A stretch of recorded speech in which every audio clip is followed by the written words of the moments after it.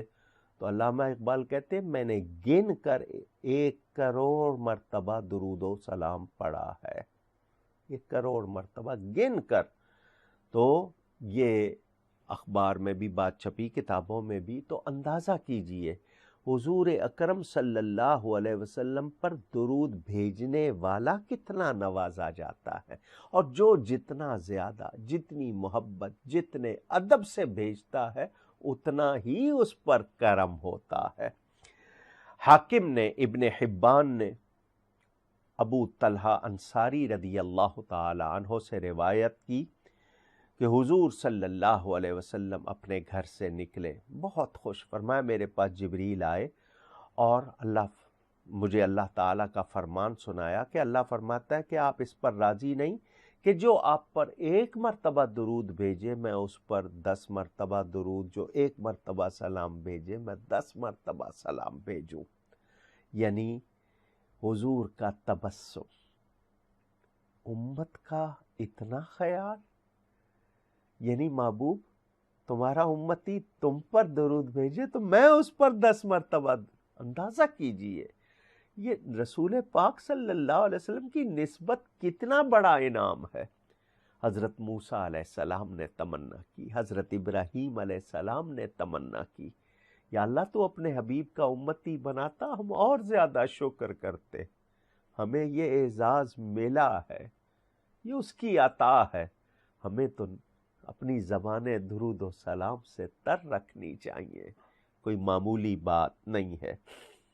امام قسطلانی فرماتے ہیں کہ امام ابو القاسم القشیری نے اپنی تفسیر میں اس آیت کے تحت لکھا کہ اللہ تعالیٰ یہ چاہتا ہے کہ امت کی طرف سے اس کے حبیب کریم صلی اللہ علیہ وسلم کی بارگاہ میں کوئی نہ کوئی خدمت ایسی ضرور ہو جس کے بدلے میں آپ اس امتی کی شفاعت فرمائیں، اللہ کے حضور سفارش فرمائیں۔ اس لیے درود و سلام کا حکم دیا، اور اپنے پیارے نبی صلی اللہ علیہ وآلہ وسلم کی زبانی درود کے بدلے 10 رحمتیں نازل ہونے کا مژدہ، خوشخبری سنائی، تاکہ بندے، ہم سب کو رب کی رحمتوں کی حاجت ہے، تو بندے یہ کرتے رہیں اور بندوں کی حاجتیں پوری ہوتی رہیں۔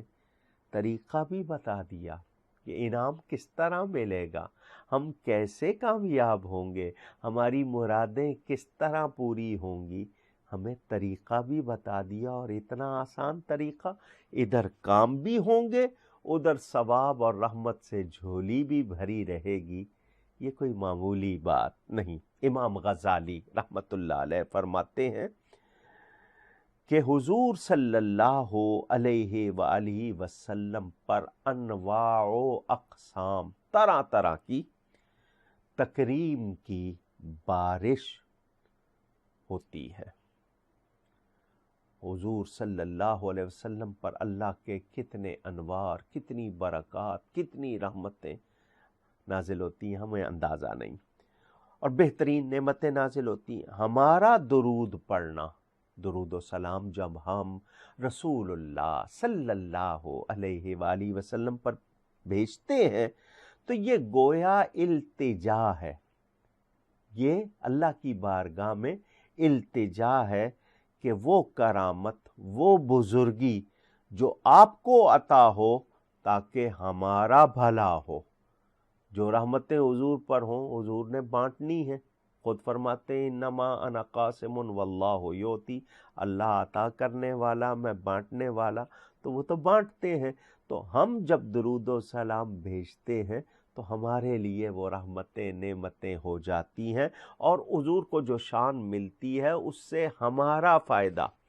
ہم اذان کے بعد جو دعا پڑھتے ہیں نا، اس میں کہتے ہیں کہ یا اللہ ان کو مقام وسیلہ عطا فرما، جو جنت کا ایک خاص مقام۔ کیا مطلب؟ یہ دعا لینے کے لیے، ہماری دعا سے ان کو نہیں ملے گا، بلکہ دعا کر کے ہم تمنائی ہو جاتے ہیں اور ہماری جھولی بھر جاتی ہے، ہم پر کرم ہو جاتا ہے۔ تو یہ درود و سلام کا تحفہ۔ گفتگو جاری ہے اور بڑی پیاری گفتگو ہے درود و سلام کے حوالے سے۔